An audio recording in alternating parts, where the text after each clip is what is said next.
இன்னைக்கு நம்ம பார்க்க போறது சந்தியா கேஸுடைய செகண்ட் பார்ட். ஃபர்ஸ்ட் பார்ட் பார்க்காதவங்கலாம் மேல ஐகார்ட்ல லிங்க் கொடுத்துருக்கேன், அந்த வீடியோ பார்த்துட்டு அப்புறம் இந்த வீடியோவை பாருங்க. அப்போதான் உங்களுக்கு இந்த கேஸுடைய டீட்டெயில்ஸ் எல்லாம் புரிஞ்சிக்க முடியும். சரி வாங்க, கொஞ்ச நேரம் கூட யோசிக்காம இன்னைக்கு வீடியோக்குள்ள போலாம். நான் உங்கள் அஜிந்தன்.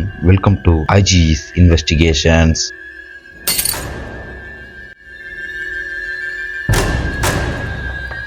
இது போல் அடுத்தடுத்து கிரைம் அண்டு மிஸ்ட்ரி ஸ்டோரிஸ்லாம் பார்க்கணுன்னா மறக்காம நம்ம சேனலை சப்ஸ்கிரைப் பண்ணி வச்சுக்கிட்டு உங்களுடைய கருத்தை கீழே கமெண்ட்ல சொல்லிட்டு போயிருங்க. நான் ஃபர்ஸ்ட் பார்ட்ல சொன்னது போல பாலகிருஷ்ணனை போலீஸ் கைது பண்ணி அவங்களுடைய விசாரணையை தொடங்குறாங்க. முதல்ல சந்தியா காணாம போறதுக்கு முன்னாடி என்ன நடந்துச்சுங்கிறத பார்க்கலாம்.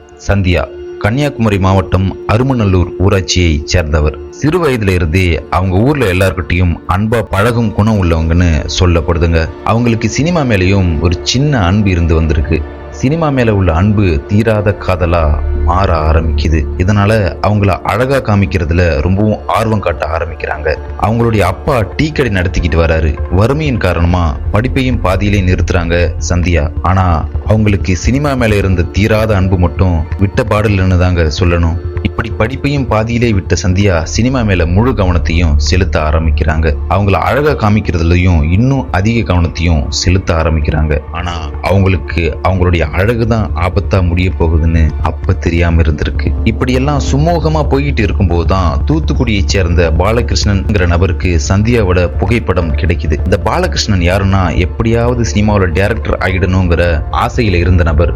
சந்தியாவோட புகைப்படத்தை பார்த்து அவங்களுடைய அழகுல மெய்மறந்து போறாரு பாலகிருஷ்ணன். இதனால அவங்களை எப்படியாவது திருமணம் பண்ணிக்கணுங்கிற ஆசை அவருடைய மனதுல எழ ஆரம்பிக்குது. இந்த ஆசையை நிறைவேற்றுற விதமா சந்தியாவின் பெற்றோருடைய சம்மதத்தோட கடந்த 2000ஆம் ஆண்டு திருமணமும் நடந்து முடியுது. அவங்களுடைய திருமணத்தப்போ சந்தியாவுக்கு 16 வயது, பாலகிருஷ்ணனுக்கு 30 தாண்டி இருந்தது. பாலகிருஷ்ணன் கிட்ட இருந்த வசதி அவங்களுடைய வயதை கூட யோசிக்காம திருமணம் செய்ய வச்சிருக்குங்க. எஸ், பாலகிருஷ்ணன் பணக்கார குடும்பத்தை சேர்ந்தவர். ஆனா அவங்க திருமணத்துக்கு அப்புறமா ரொம்பவும் சந்தோஷமா தாங்க வாழ்ந்துகிட்டு வந்திருக்காங்க. அவங்களுடைய சந்தோஷத்தின் வெளிப்பாடா 2 ஆண் குழந்தைகளும் பிறந்திருக்காங்க. அவங்களுடைய கல்யாணத்துக்கு அப்புறமா 2 பேரும் சென்னையில உள்ள ஜாஃபர் கான் பேட்டையில போய் அவங்களுடைய சினிமா கனவுகளை நிறைவேற்றுறதுக்காக சென்னையில போய் செட்டில் ஆகுறாங்க. இப்படி எல்லாம் ரொம்பவும் சந்தோஷமா போயிட்டு இருக்கும்போது தான் அவங்களுடைய வாழ்க்கையில புயல் அடிக்கிறது போல ஒரு விஷயம் நடக்க ஆரம்பிக்குது. அதுதான் சந்தியா காணாமல் போனது.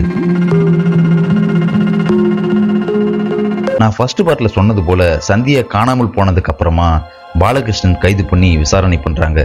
அந்த விசாரணையின் போது பாலகிருஷ்ணன் சொன்ன விஷயங்கள் தான் தமிழ்நாடு முழுவதும் காட்டு தீயா பரவி அந்த நேரத்துல ரொம்பவும் பயத்தையே உண்டு பண்ணியிருக்குன்னு தாங்க சொல்லணும். அப்படி அவர் சொன்ன விஷயங்கள் என்னன்னா, கடந்த 2005ஆம் ஆண்டு சந்தியா கிரியேஷன் என்கிற தயாரிப்பு நிறுவனம் தொடங்கி காதல் இலவசம் அப்படிங்கிற ஒரு படமும் அவருடைய இயக்கத்துல வெளிவந்திருக்கு. அந்த படம் வியாபார ரீதியா சரியா போகாததால கணவன் மனைவிக்குள்ள அடிக்கடி சண்டை ஏற்பட்டு இருந்திருக்கு. இதனால ரொம்பவும் மன உளைச்சல்ல இருந்த பாலகிருஷ்ணனுக்கு மனைவி மேல ஒரு சின்ன சந்தேகமும் வர ஆரம்பிக்குது. இதனால அடிக்கடி சண்டை போட்டுக்கிட்டு இருந்த 2 பேரும் தனித்தனியா பிரிஞ்சு வாழ்ந்துகிட்டு வந்திருக்காங்க. சந்தியா கன்னியாகுமரியில அவங்க வீட்லயும் பாலகிருஷ்ணன் சென்னையில உள்ள அவர் வீட்லயும் இருந்திருக்காங்க.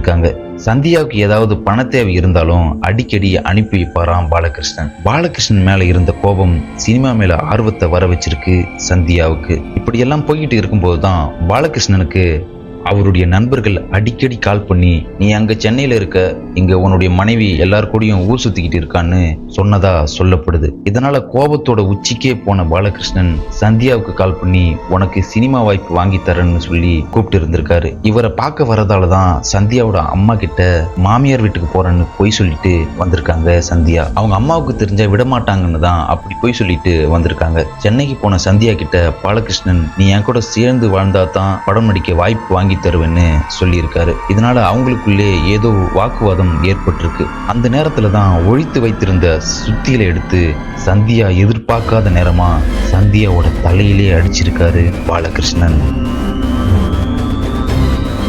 இதனால ரத்த வெள்ளத்துல சரிஞ்சு விடுறாங்க சந்தியா. கீழே விழுந்தது மட்டும் இல்லாம இறந்தும் போறாங்க. இவ்வளவு பண்ணியும் வெறி அடங்காத பாலகிருஷ்ணன் பக்கத்துல இருந்த மது கடைக்கு போய் மது பாட்டில வாங்கிட்டு வந்து இறந்து கிடந்த சந்தியா பக்கத்திலே உட்காந்து குடிக்கவும் செஞ்சிருக்காரு. நீங்களே கொஞ்சம் யோசனை பண்ணி பாருங்க, அவருக்கு எவ்வளவு உக்கிர குணம் இருந்தா இறந்தவங்க பக்கத்திலே உட்காந்து மது குடிச்சிருப்பாருன்னு. இப்படியெல்லாம் போய்கிட்டு இருக்கும்போதுதான் பாடியை எப்படி டிஸ்போஸ் பண்ணலான்னு யோசனை பண்ண பாலகிருஷ்ணனுக்கு ஒரு ஐடியா வருது. அதுதான் இங்கிலீஷ் படங்கள்.